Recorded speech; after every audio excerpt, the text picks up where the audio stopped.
Okay, welcome everyone to the webinar. Let's see how many people have joined. We're going to be here. It's 4:01. We'll wait for just a couple minutes because people always like come in late. I'll be checking on my phone.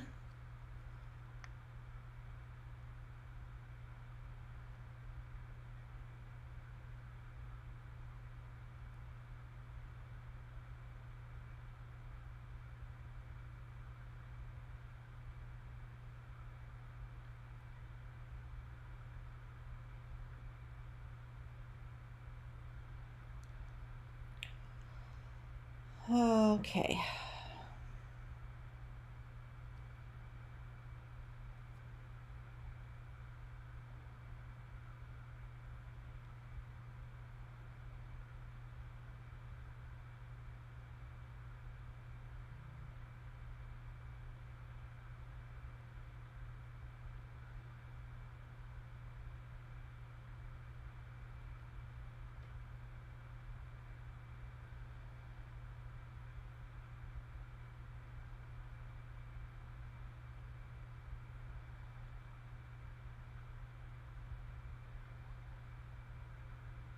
Okay, we're just going to wait for a couple more minutes while we're seeing people come in. I'm echoing. I wonder why I'm echoing. It might, does anyone else hear an echo? It could be on your side, Trish, because I'm in a room where there's no echo and I'm using Ecamm, which doesn't have an echo either. The only way is if YouTube is picking up another stream, but I don't think they are because I don't have any other kind of, let me make sure I just haven't done it 2 times, that I'm not online twice. Let me just make sure here.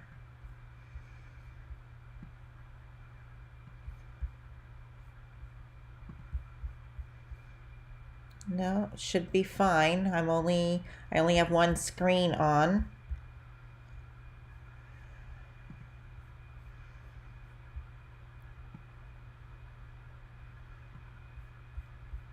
Okay, no echo. So it might be you, Trish, because other people don't have an echo.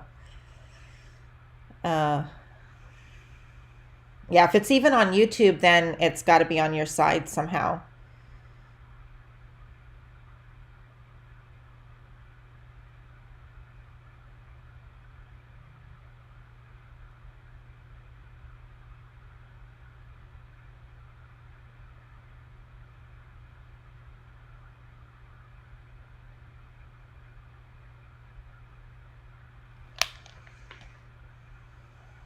Okay. So once everybody's here, let me see how many people are logged in.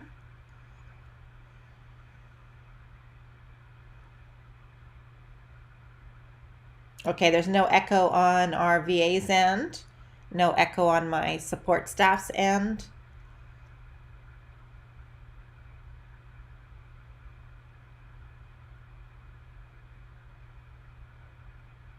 Yeah, I don't. Everything should be fine. How many people are in now?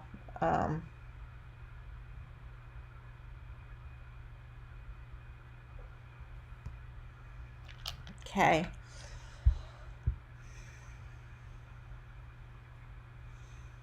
Hi, Trish. Hi, Olga. Who else is here? Say hello. Okay, good. Anybody want to say hi? Go ahead and say hi in the comments. I can see your comments here. And we're just going to wait right, well, we're going to get started now. It doesn't matter how many people are here. All right, so if you are coming in on a recording, so if you're coming in on the replay, if you're coming in on the replay, oops, I'm sorry, I'm texting this. Oh my gosh, let me just delete this. I'm texting this to the team. And my audio came on my phone. That's so funny. Okay. All right. So if you're coming on later on a replay, just know that we're starting around now. This is 4:05. We'll go ahead and put that in the timestamp so that you can just skip over the first 5 minutes when you come back. And if you guys want to watch it again, then you want to come back. Hello to Connecticut from Florida.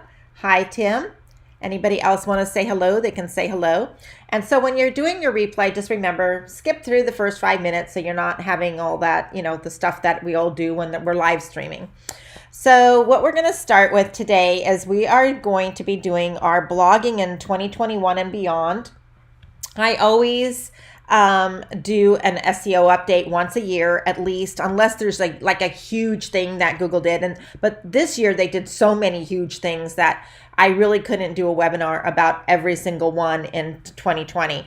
So this blogging webinar will be good for you probably for the entire 2021, unless something drastic happens between now and the end of the year. Every November, Google makes like their big updates. They usually typically do in November of each year, but every week they're doing some sort of algorithm update. So I'm going to go ahead and hopefully everyone can see my slides here. Let me move my little guy down. And I'm going to introduce myself. My name is Katarina Gassett. And I just wanted to let you know that I have been a keynote speaker featured in magazines. I am a coach and consultant, and I am a top ranker for keywords. I do know my SEO quite well. Back in the day, I achieved the Google Award letter for the top 1% of websites globally. They don't have that award anymore. And the reason why I own a virtual assistant company. I am a realtor, but I own a virtual assistant company where we outsource, and all of my employees are in the Philippines, India, and Africa. And we have wonderful VAs that work for us. And my goal is to change their lives. I want to help over 1 million Filipino, African, and Indian families to raise out of poverty and be able to live a life that they deserve in their third world countries. And I have a bigger why as well, which is my family. The picture there is a lot of my grandchildren and my sons and my daughter. And I have a lot more. I have 9 children and 10 grandchildren. So I have my youngest son is 18. And that's why I do what I do, because I like to spend time with them and travel to be with them. So I wanted to have a mobile business. I have a lot of testimonials that you can read on my website, on our different landing pages, that explain to you how good our department really is in SEO. So what you're going to learn today is what Google is looking for on your blog, blogging tips, keyword research, post styles, and why you need to do those. We're going to go through that. 3 SEO tips to help you rank faster and higher, and how to go after rich snippets, and how to rank and how long it takes. So we're going to be doing a lot of that work. So if you have to leave, try not to, but if you do, you can come back through and watch the replay. You can also watch the slides. The issue is that I talk more than what's on the slides.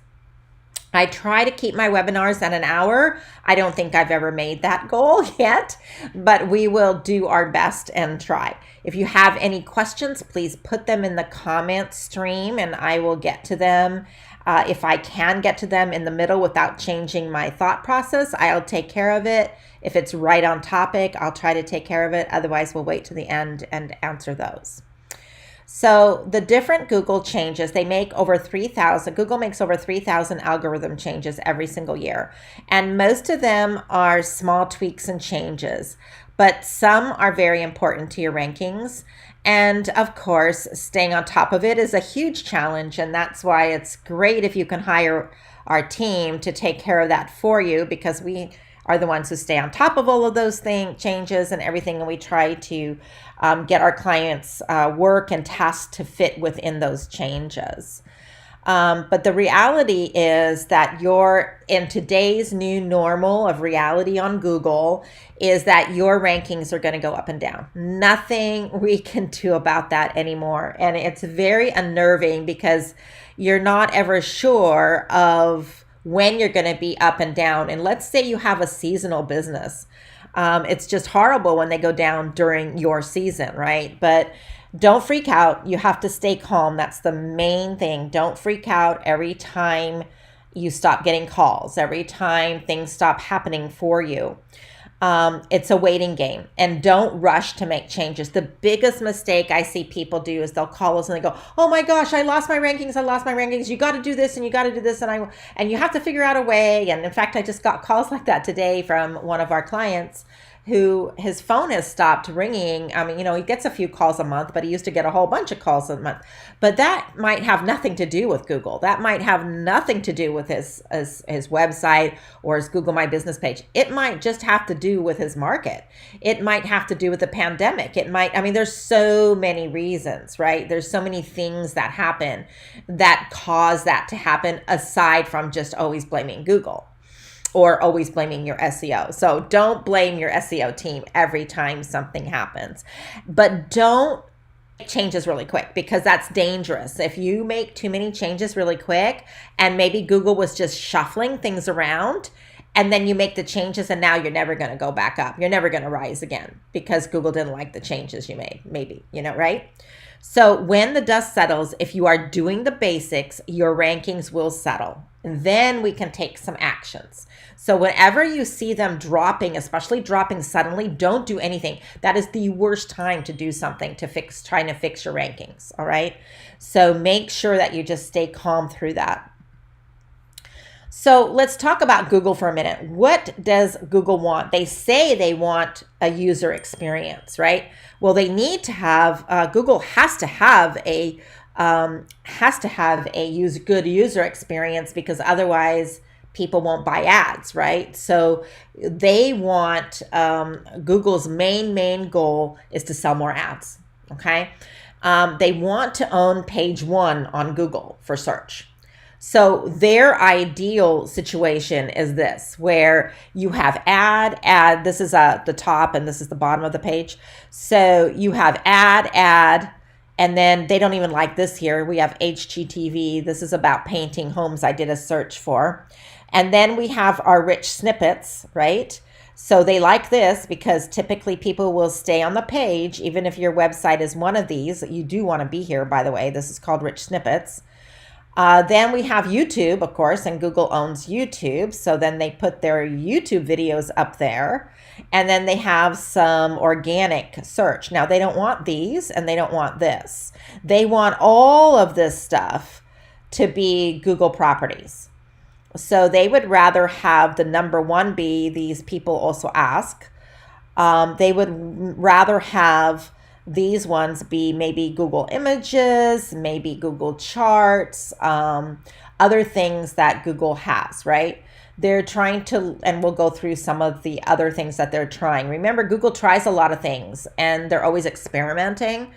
But what they want is they want people to stay on page 1 because there's more chance of them clipping an ad, right? And this way, if someone's staying on page 1 of Google and they're not clicking to go to your website, then they can tell publishers, oh, look how long people stay on Google, right? They're not leaving Google. They're not going to a website. In the old days, Google wanted people to go to your website. So SEO it's still very important, but it's in a different way now. But a long time ago, when I first started in 2006 and 2007, it was super easy to do SEO. And even up until, I will say, until 2014, it was quite easy. And then it starts getting harder and harder. But they always wanted to send traffic to websites. They wanted the ads on here, but they also want to send traffic to websites. And another reason they did want to send traffic to websites is because there were a lot of AdSense sites out there. So a lot of websites with ads that were being placed on people's websites by Google. And so then that helps Google as well, right? So then they can still sell more ads this way. But remember, they don't care about you. They don't care about me. They don't care about your website. They care about making money from ads, okay? Always understand that. When you can learn what somebody else's perspective is, it's much easier for you then to work a plan within it or around it, and you don't have to get real personal about things, okay? So user experience is something you're always hearing Google talk about, and I give it an A because it actually is the most important thing. Now, a long time ago, they said the same thing, but I would tell you, no, don't believe it. It's not true. But today, it's true. So the main thing that you need to do now in 2021 on your blog and on your website is you need to go through all of your content and fix it. So if you're doing cannibalization, if you have an old website with many, many pages, this is one of the biggest problems is you might have cannibalizing content. So what that is that in the old days, I would say to you, okay, so we'll use some of our clients are realtors, and I was a realtor for a long time, and I still am. But so a lot of the websites I have are real estate related. I have a lot of other niches now, but a lot of them back in the day, 2007 and stuff, were for our for real estate keywords. So let's just say I had a keyword that said Wellington luxury homes for sale. So I wrote a title for an article called Wellington, Florida luxury homes for sale. Then I find out that another keyword that people searched would be Wellington homes for sale in the luxury market. So I would write another post with that title. So every time I found a keyword, I would write an entire post with that title, and then we would put those keywords over and over again in the content because Google didn't have an AI and their machine, the algorithm machine was not advanced. And so it didn't have, it wasn't coming on its own like it is now, right? So we could do that. Well, now if I go back to that website and I have to choose which one of those posts I want to keep and which do I want to just take maybe the content from one and add it to the other and then delete that post, or I have to figure each one of those situations out. We have to do that manually. You cannot have software do it, and you have to do it one at a time. Now, our team can, of course, do all that for you, but you have to understand that you're going to lose rankings a little bit in the first end. But what happens is, even though Google algorithm is very smart, it has little robots, like we call them bots, and they run around the internet, right? I used to show you a visual of a spider web, and imagine a spider web, and each little connector is a page on the internet. Remember, Google doesn't look at your website, it looks at pages. So it doesn't even know what your website has unless it can crawl it, okay?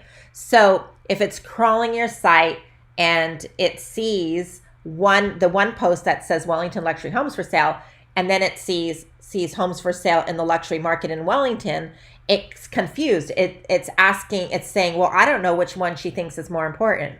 Which one does which one of these pages is more important? Which one should I put up?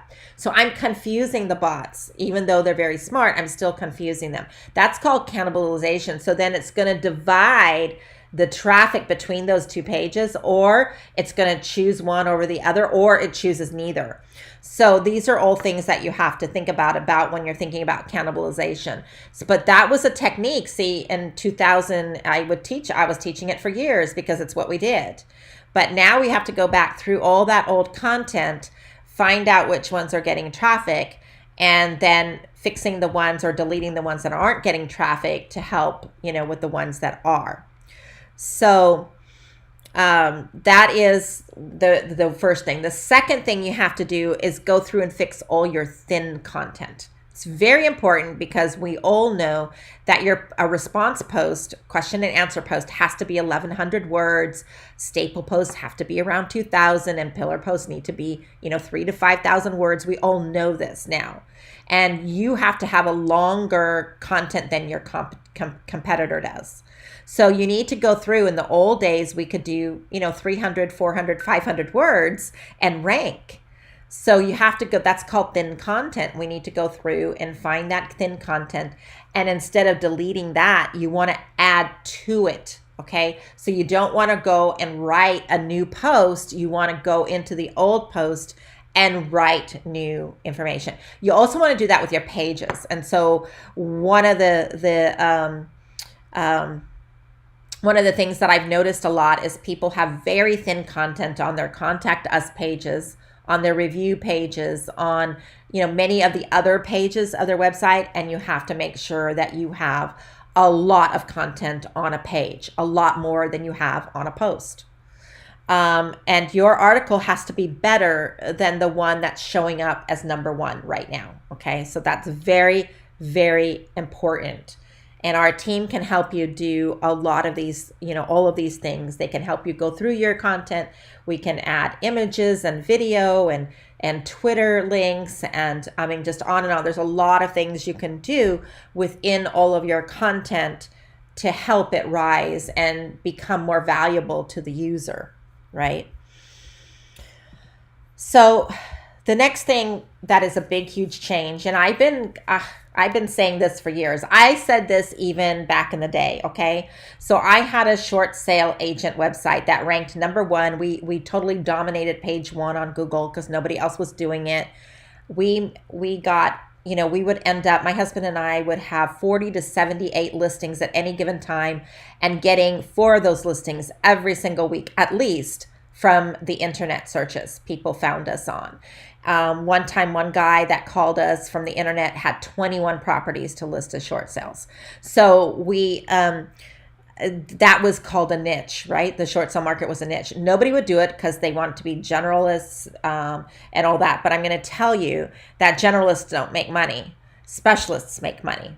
All right. So you really need to niche it down and forget all your excuses, forget all your reasons not to, because if you're not going to niche down moving forward, you're never going to show up on page one. You just aren't.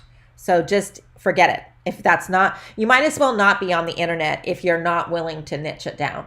And if that means having 2 to 3 websites, 2 to 3 niche websites, authority sites, we call them, then that's what it is. But don't avoid that and don't template it. And, all of those things I always speak against. Stay in your keywords. Don't change topics, and then focus on the topics that are going to generate your traffic, right? And so when you're working in your topics, you want to be able to write at least 150 posts in one topic, all right? Make sure that your keywords are matching what the queries are, what people are actually searching. Very, very important. And your articles cannot have any fluff in them anymore. They have to be to the point. People skim the internet, and the bots want to make sure you don't want to confuse the bots. So you want to make sure that it's very to the point, but also people want it to the point. The next thing is know your competition. Study and research your competitors on page one. And this is not a 10-minute task. So when we do this for a client, this is days and days of research. Okay, when I do it for one of my niches, I'm spending a good week in just researching and spending as much time just really understanding what my competitors are doing, reading all their stuff, doing everything. And then I have to ask myself, can I do better than they did? Okay. Can I offer more value than they do? Okay. And really know the answers to questions people are going to ask you. Really drill it down. That's very, very important. And then know your own niche, right? Find out what is missing in the answers. So when you see the rich snippets and there's a question asked and your topic will cover the answer, read the other answers and see, what are they missing? How could I make it so Google would rather have me be one of those, 4 or 5 answers?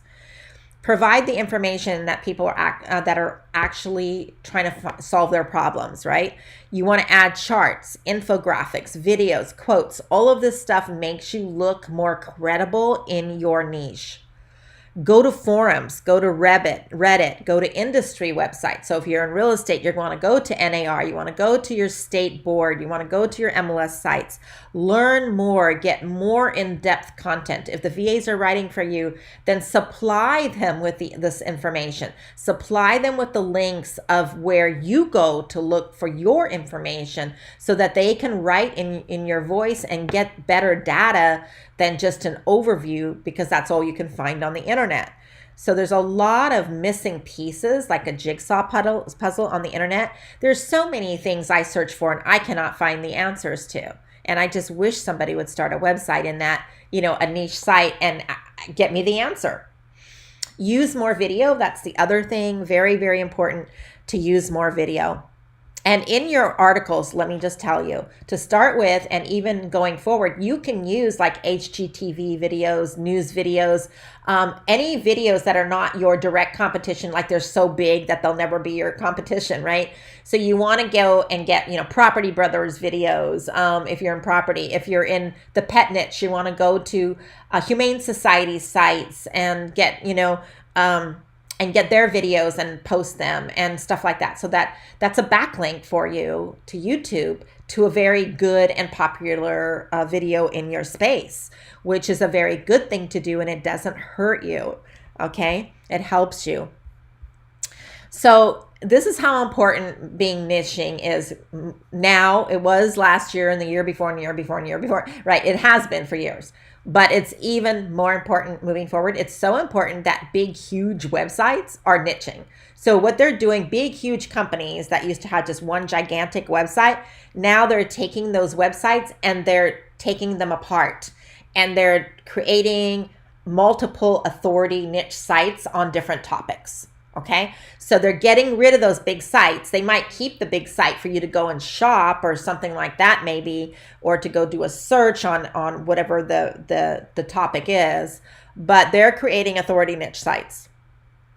And why do they do that? Because it's what Google wants, because it creates more traffic and a better user experience. You will make more money when you niche. I promise you that. And you'll get more traffic. And you'll get the kind of traffic that you need, because that's the kind of traffic that's going to buy. Go more in depth in your niche topics. I said it before, get to the point, but make sure that it's really authentic. Okay, so you want to really work on that. The next page on your website the most important page on your website still, and this is a repeat from last year, is your About Me page. Okay, it's because that's where you establish EAT, that I go over in my other video from last year. You can watch that. Google wants to know your authority in your niche. So it's looking for your expertise, your authoritativeness, and your trustworthiness. You need to write your About Me page in first. If we're writing it for you again, it's got to be in first person. It needs to be storified. It needs to be personal. You got to have photos. And you have to have your NAP on every single page of your website. And then you need a video. And if you have a YouTube channel, you need to link to your YouTube channel. And then all of your awards and certificates and everything like that go below your story. You don't start with that. You end with that. Okay. Those are extremely important tips for you. Your About page should be a very long, you should have over 5,000 words of content, lots of visuals, videos and things like that. And it is the most clicked to, once somebody lands on your website, it is the most clicked on page. And guess what? It's the most neglected. So don't neglect it anymore. These are just some websites that had great About pages. So now let's talk about blogging and building your brand and that user experience. So we write in a blog post system, and this is a lot of people do this. The top SEO people in the world do this, and Google has said that this is a really good way to do everything. So you want to do, so on your website, it should be 10, 10, 10, 10. You should start off with 10 response posts, 10 staple posts, and 10 pillar posts. So I renamed them so you could understand them a little bit better. But on the response post, those are your question and answer posts. And we say start with 10. They need to be 1,100 to 1,300 words, but write as many as possible. So at the end of the day, you should have 150 question and answer posts on your website with 1,100 to 1,300 words in your topic, in your niche. Answer the questions right away. In the first paragraph, you need to be answering that question in order to get the rich snippet. And that makes it snippet material. The next ones is you should have at least 10 how-to posts. Those are going to be around 2,200 words. Any kind of how-to subjects are very popular. And people search and they typed in how to, blah, blah, blah, right? And then your pillar posts should be, I like to call those listicles. So they're like list post or best post or top tips and things like that, right?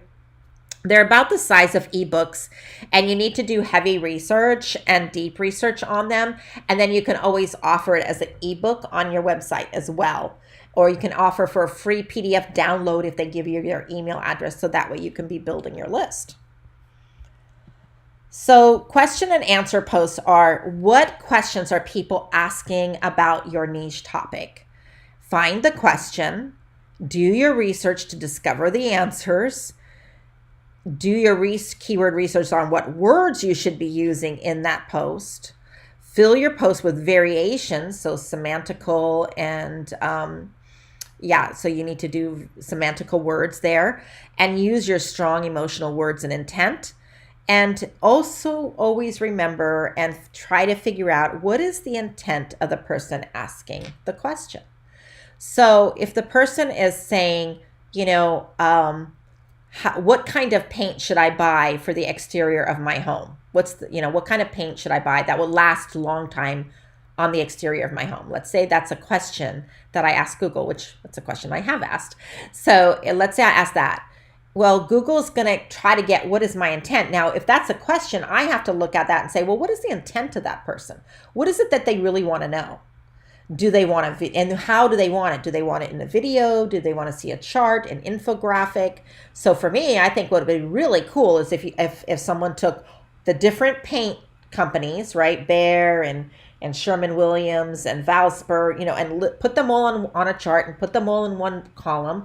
And then over here, how much they cost, and then how long they last on the exterior. And then, a bet, or, what do I think? Good, better, best, right? And put that in there. That I would love, because I would love to just see that. I'm a very visual person, and I could just get my answer right from there, right?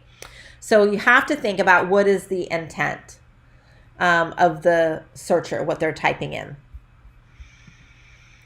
So and as you do that, you become an authority. You gotta become an authority. So you can have the VAs do the research and dig really, really deep so that your writers and posters really understand your niche. And you have to give us time for that, because we get so many times where people just say, well, how long does it take, for the VA to write an article, to write a response post or question and answer post? And I tell them, but that's not including research time and everything. So you have to think, well, how much are you willing to invest in your own topic? How much are you willing to invest to become the authority? Because you should be giving them 5 or 6 hours even to really get into that. And if you already know the information and they don't have to go digging around, then make a video of that information so they can really internalize that before they write. Now, understanding searcher intent. The most important ranking factor is relevance. So relevance means when someone types in the search, Google goes and looks for, pulls up the top 10 or whatever they're pulling up today. And they're looking for what is most relevant to that search. Okay. So let's say you're in real estate and somebody puts in a first-time home buyer help with first-time home, or first-time home buyer, or I'm a first-time home buyer. What do I need to do? Google's going to look for the article that has a relevance to that intent of that searcher. That person needs a lot of information. They need education, right? So Google is going to try to find something that matches education of that search. So you want to create content that's highly relevant for the searcher, because that is what Google's going to rank you for.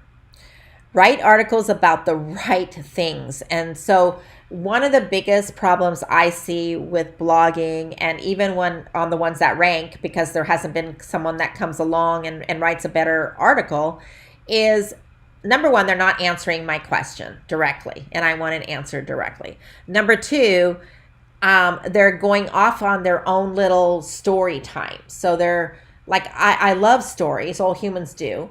But if I am trying to find out what I can substitute in a recipe, let's say, if I'm trying to find out what I want to, what can I substitute? I ran out of butter. What can I substitute butter for, right? I just want the answer. I don't want a long staple post about the girl's story on how she ran out of butter one day and she couldn't find it, and on and on and on. I don't mind reading that after I've gotten my answer. Let's say I start to like her and want to follow her, and then maybe I'd be more interested in her story, right? But that's not the searcher's intent, right? If I typed in, how do you feel about running out of butter? Now that would be a good match for me, right? So you have to think about that. Think about the intent and make sure you're writing about the right things. Write articles that are well suited to those people, answer their questions uniquely and helpfully. And then participate in your industry. Get in the mind of the searcher. So you want to join forums and listen to podcasts. You want to do those kinds of things, and see what people are asking. And how are people answering them? Go to Quora, go to Reddit, right? Figure out and listen to lots of podcasts in your niche. That will really help you, because that's something you can just turn on in the background and you, I just got a great idea. Everybody is talking about that. That's their biggest problem. Let me answer it. I have the information. Write good headlines is the next thing. You have to grab the reader's attention. Now, there's one caveat to that, and that is if the question that they type in, that needs to be the title. So if it's what's my home value in Wellington, Florida, then that's the question somebody types into Google. My title to my blog post has to be that exact. It doesn't matter if it's not fancy, if it's not emotionally triggered, if it's any of those things don't matter, because I am trying to get the rich snippet. So Google's not going to count my post unless it matches, right? Exactly. But on pillar posts and staple posts, you're going to need to figure out a way to grab their attention. So it has to be descriptive of what the content is about. Don't use clickbait. Everybody hates that. And Google will find out if you're doing, clickbait, then they will find out and your site will lose rankings. You want to grab the attention of the searcher, right? And so that's very important to do, is to grab the attention. So you want to use like superlatives and things like that, right? Lists, again, people love lists, and always use odd numbers. I think I have a slide on all of that too. And then go do some searches on Google in your competitive competitive topics, and look at your best competitors' best headlines. And then just see, how can you tweak their headline, make it better, or should you just copy their headline? You can't copyright headlines, by the way. And then sit down and just write tons of headlines. Just write and write and write. Spend an hour just writing all the headlines you can come up with. And then you can always have the VAs do the research on those and see which ones you should use. One of the places you can go to do original research, you want to go to industry places. You don't want to Google it, because when you can Google, but don't just, when you Google it to do research, all you're doing is regurgitating the stuff that's already on page one, and you're never going to get to page one by doing that. So you have to generate your own statistics. And that, of course, helps with backlinks. You get to create your own charts, do your own infographics, things like that. And the VAs, of course, can do all that for you. But you need to get creative. And get creative on how to do it. Let's say you have a pet blog. Well, call a veterinarian, or, like I have a vet in my family, my cousin's a vet. So I'm going to call her, actually, I'm going to pay her to write a vet manual for the cat niche that I'm in. So, or I can stop for my real estate blog if maybe I'm writing about new construction, and I can stop and just talk to a builder. I can pull up to a subdivision that they're building new construction and just ask them, well, how did you put in that window? What did you use to frame it? Stuff like that, so that I could go back and write an article about that. The other thing is, if you have an audience, to poll the audience, or poll on Facebook or whatever, ask a question, see what people come back with the answers, right? So that's original research. The other place you can go for original research, besides, our physical libraries, of course, but also you can go to scholar.google, which gives you really good EDU papers, like theses and papers and dissertations and studies and research. And so if you're in niches where that's involved, it's a great place to go to get data that you're not going to find on just Google. And then, let me see, did I do, yeah, okay. And then give life, put life in your site, breathe life into it, immerse yourself in the topic, get really into it. And if the VAs are doing this with you, you want to focus on educating, telling us, yes, we want the VA to actually get into it. We want them to really learn it and become it. Participate on social media about your niche. That's another way. See what other people are talking about. And again, the VA, you can ask the VAs to do that for you. You want to listen to industry podcasts, another great thing for your VA writers to be doing for you.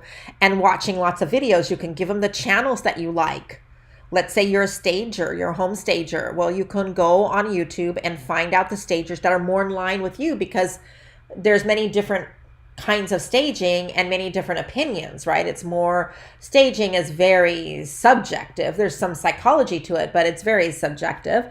So you want to find the other stagers that are very famous, that are more in line with what your beliefs are in staging. And then you can have them subscribe to that channel and watch those videos, and that will help them come up with good content. So we're going to have a stop here for just a second, and we're going to have a reality check. And the reality check is that it takes at least 18 months from the time you start a niche website to get any traction, to get any traffic. So you need patience and consistency. But it's like with any business you start. Look at a website as a new business. That's each authority site you do is its own little business, right? So you sites need to have at least 150 articles to get enough long tail keywords to get enough traffic. And outsourcing is the fastest way to get there. So we are here to help you with all of that. Just get with Daisy and get onboarded and get going right away, because it's really hard to sit down and write 150 articles yourself. Like, I have to hire to do 150 articles as fast as I want to do them for one of my authority sites. I've got to hire about 5 or 6 writers, and because I already know that 1 or 2 will flake out, and they flake out a lot, or they'll get a full-time job or whatever the situation is. And so then I'll hire a bunch of writers, and I don't know which ones are going to come up, be the cream that rises to the top, and hopefully they'll stay. But then I've got to go and get more writers again, because most writers cannot write more than 5 to 7 articles a week.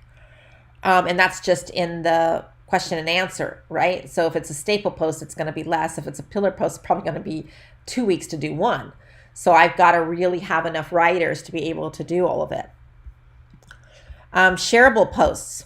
So these are the ones we talked about that I like to call the how-to posts. So, but think about, what do people want to share with their friends, right? And here, how-to guides are really good. People like that. And using words like mistakes, secrets, discover, use superlatives in the right way. All our VAs are trained to do this, by the way.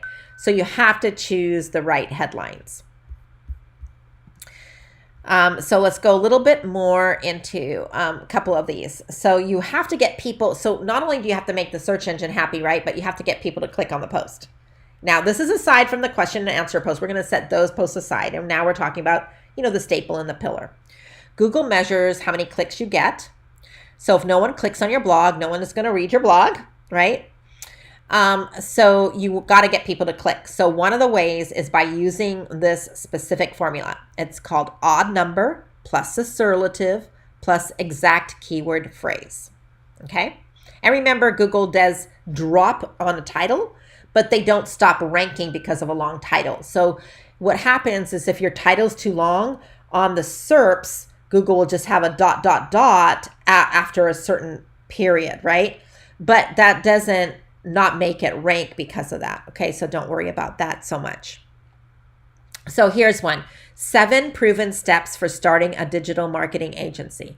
So 7 is your odd number, proven is your superlative, and then your exact keyword phrase is starting a digital marketing agency. 9 proven steps to getting your loan approved. Again, proven is a superlative, 9 is your odd number, and then the keyword search is getting my loan approved, right? So headlines that start with numbers always get more clicks. And also you want to make sure that you understand that the higher number, the more clicks. So if your competitor did one that's 17 steps, proven steps, you have to do, 21 or 31 or something like that. You have to do a higher number.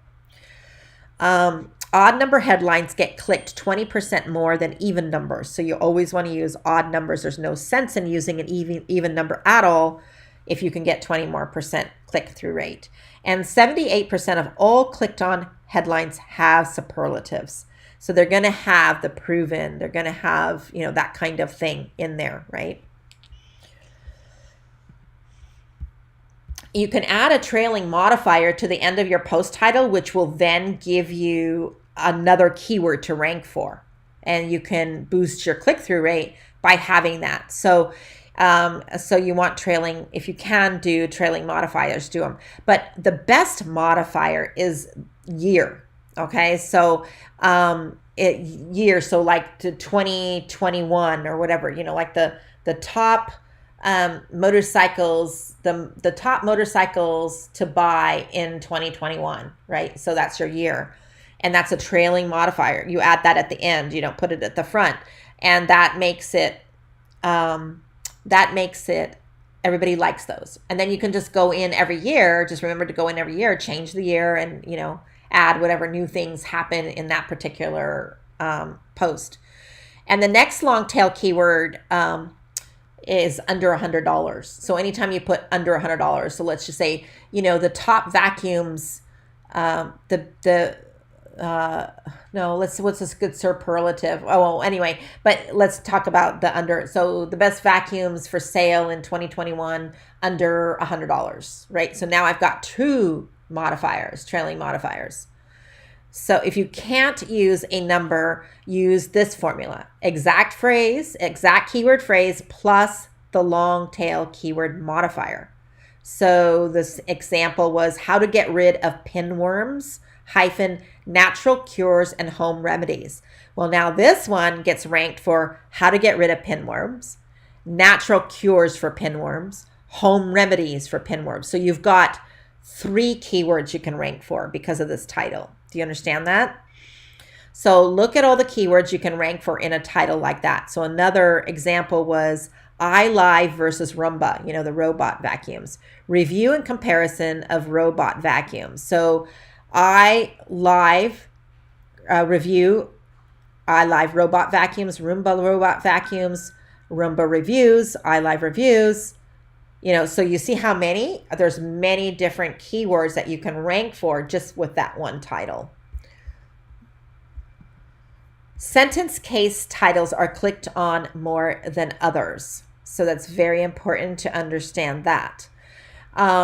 Also use 57 characters so Google doesn't cut them off, but just remember, it's okay if you go longer than 57, it's just going to be cut off. Just know that.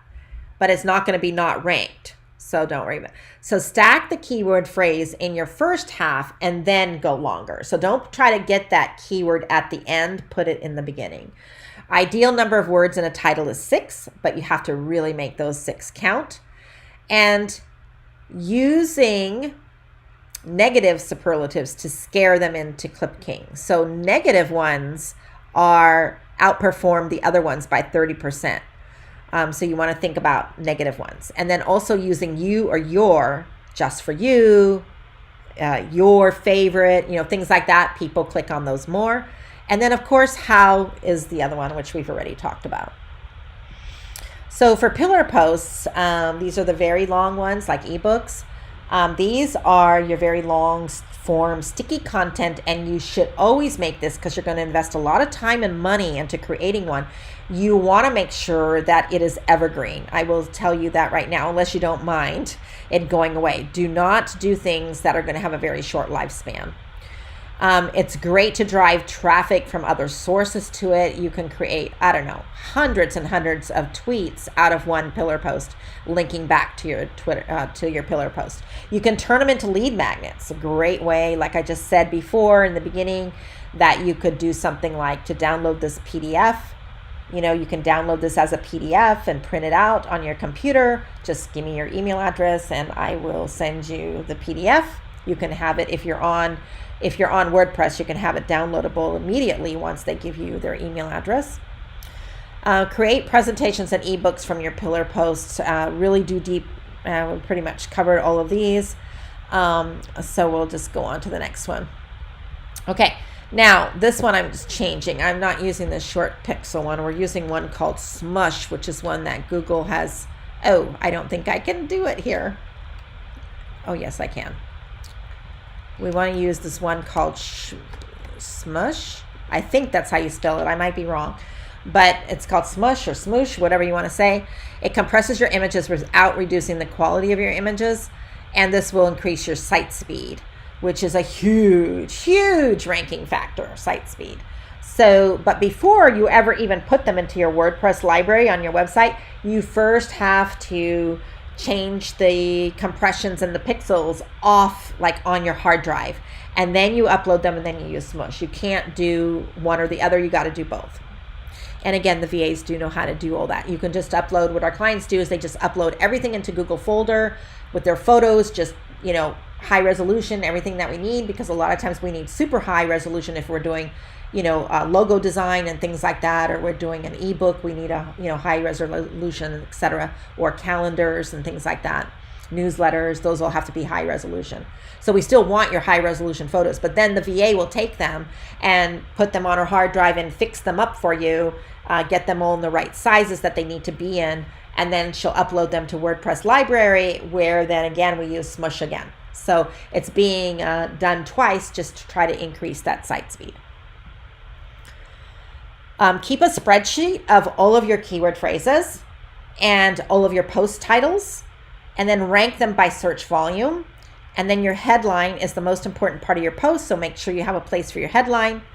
And you, and then what you want to do is look for other opportunities to rank. So remember, Google Ads are at top. I don't buy Google AdWords, but if you want to be on the very top, you need to buy Google AdWords, spend a lot of money, and you will be at the very top in an ad. Google Map, Google My Business, huge. You need to be on Google My Business page. You need to have your own Google listing. And that we have an amazing, we call it our GMB department. These girls are amazing and they know their stuff with Google My Business. So if you're not ranking on Google My Business after being with us for a year or more, there's something wrong. Not with our girls doing it, but there's something wrong with your competitor you just can't beat them or something like that, or something wrong with Google liking you in some way, because there's human reviewers on these Google My Business listings. But anyway, that's a huge opportunity to get business, is from the Google Map. And then we have the rich snippets, of course, organic content, which we've gone over a lot. Another place is really optimize your images, because Google has an image library and a lot of people do image searches. And so if your product or service is in those image searches that people do, then you are going to have another opportunity of someone being able to you have another opportunity of getting in front of somebody. And then videos for searches where videos make sense.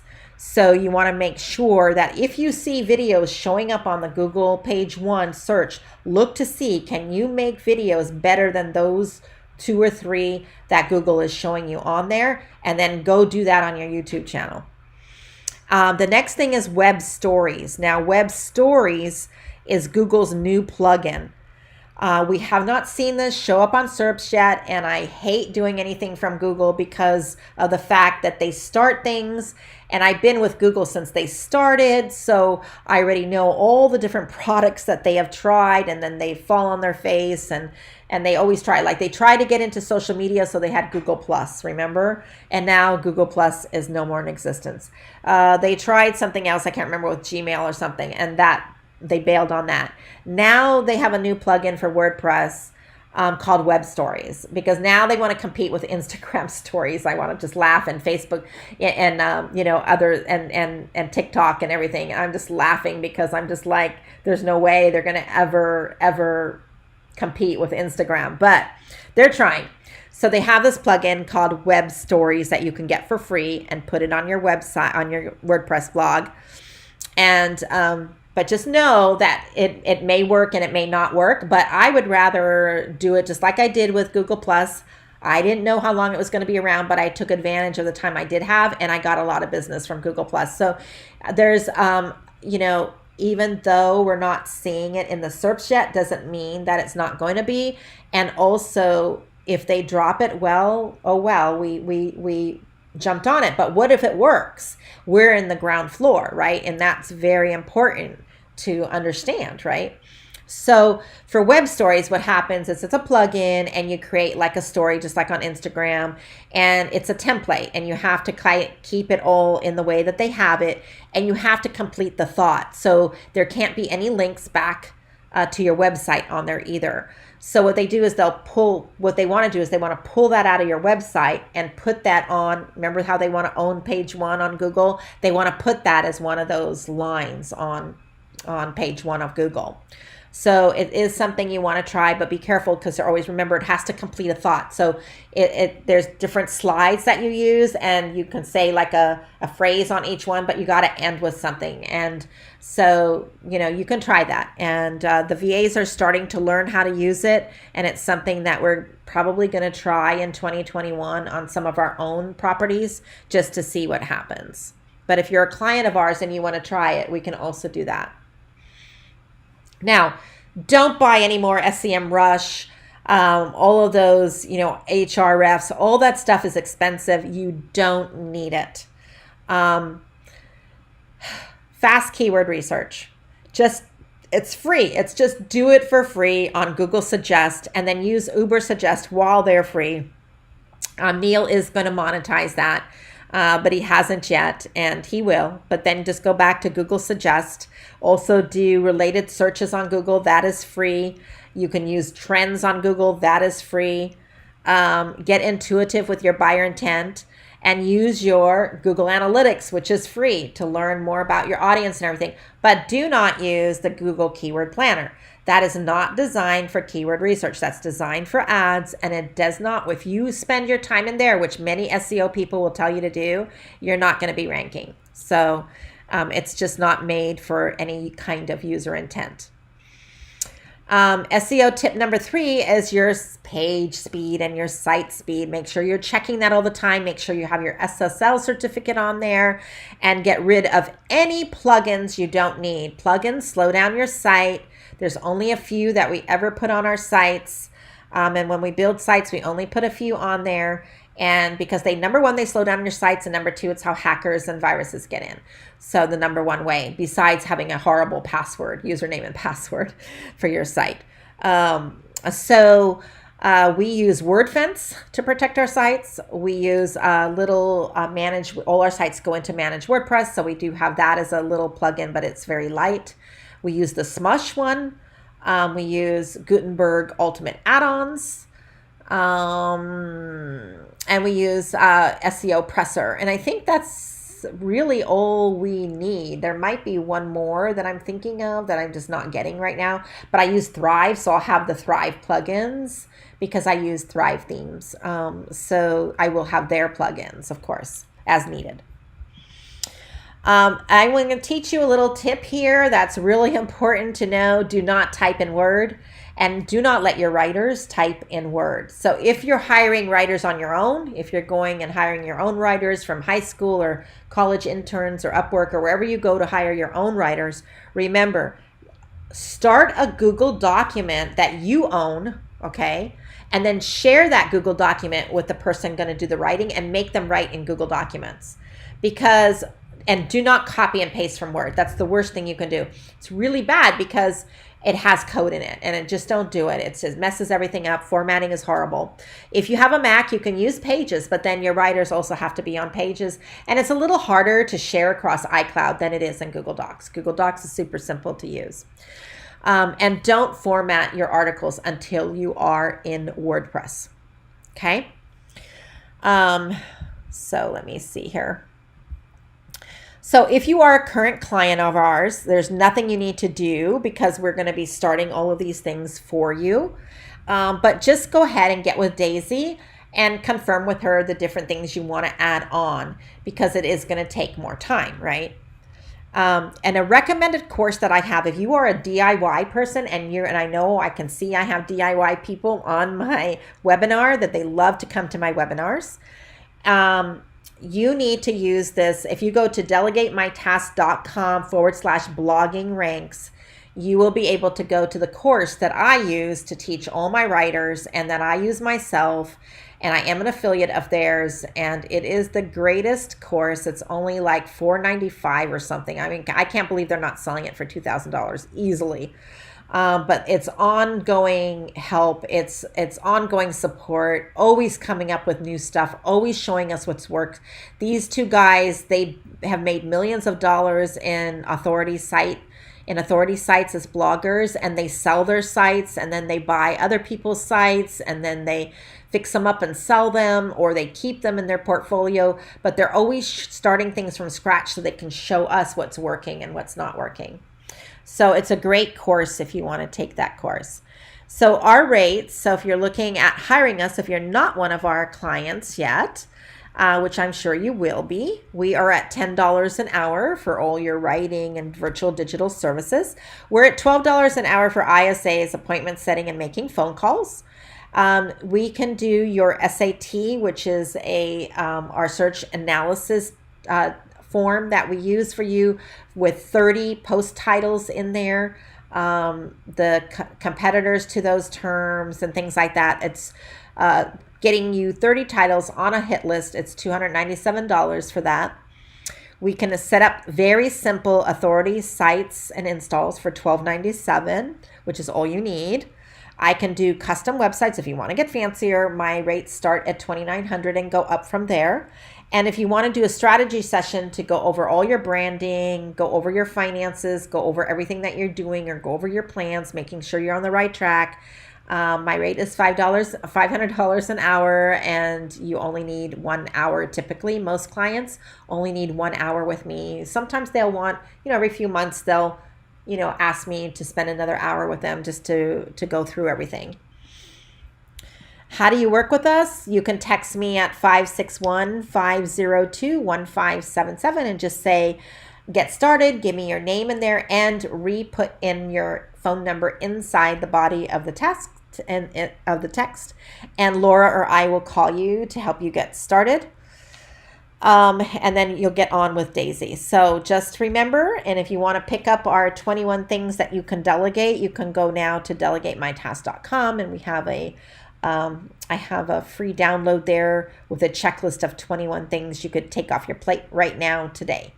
So, hey, look at that. I did it in an hour. I can't believe I did it in an hour. That's, I think, the first time ever that I did a webinar in an hour. So are there any questions? Do we have any questions that I need to answer?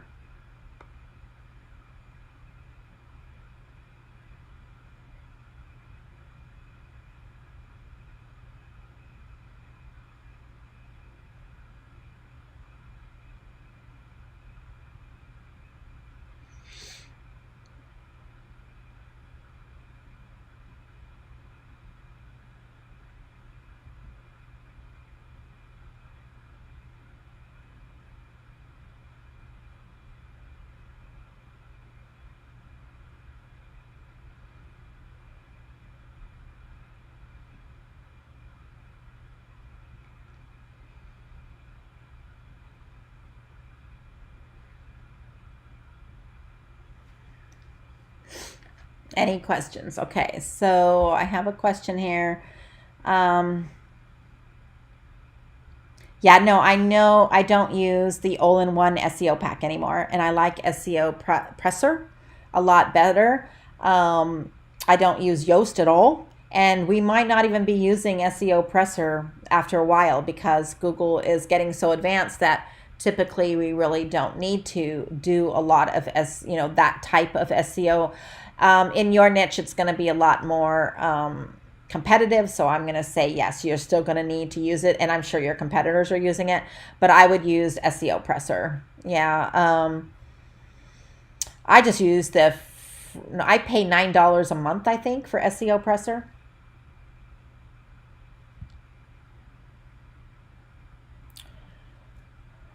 I think I have the developer license though. So maybe if I don't know what the premium version covers, Trish, but for me, I know I pay a fee, you know.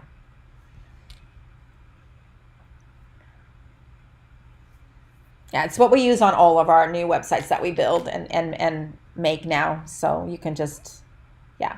Yoast is the worst, and all-in-one has not had the support that it needs. So it's like too many hackers going through both of those too. Yeah, SEO Pressor. I think it's $9. I don't think they have a free version. I think it's always $9 a month. I'm not positive though. Yeah, so do we have any other questions? Yes, SEO Presser.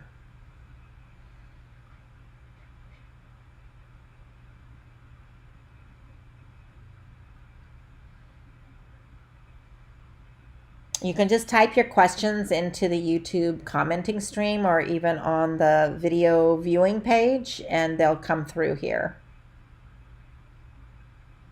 I believe. I'm pretty sure.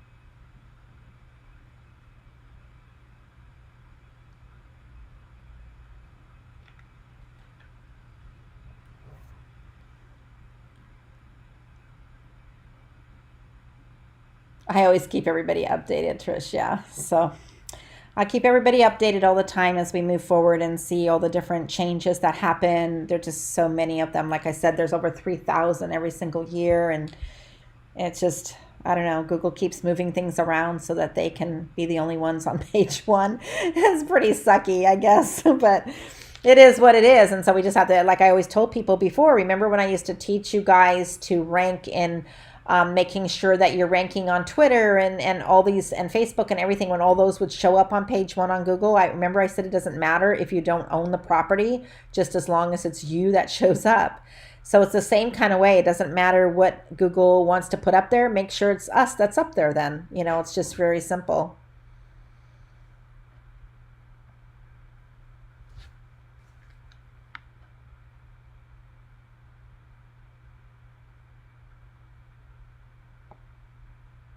So any other questions before we head out? All right. Well, I'm really happy everybody was on the webinar. I hope you got a lot out of it. And remember, the replay will be available, I think, almost immediate. I don't know how long YouTube takes to do that, but that's what's great about YouTube Live is that, we don't have the problems like when you're doing GoToWebinar and stuff where the recording doesn't work. Well, that doesn't happen when you're going on YouTube Live because YouTube is recording as we are talking and as we are live. So it's not like that, but it does still have to process. But typically that happens in just a few minutes. So you should be able to watch again if you missed anything or if you came in late or anything like that. And I'm so excited that you guys were here. And I am going to go ahead and end the webinar. And like I said, you know how to get a hold of me. So talk to you later. Bye.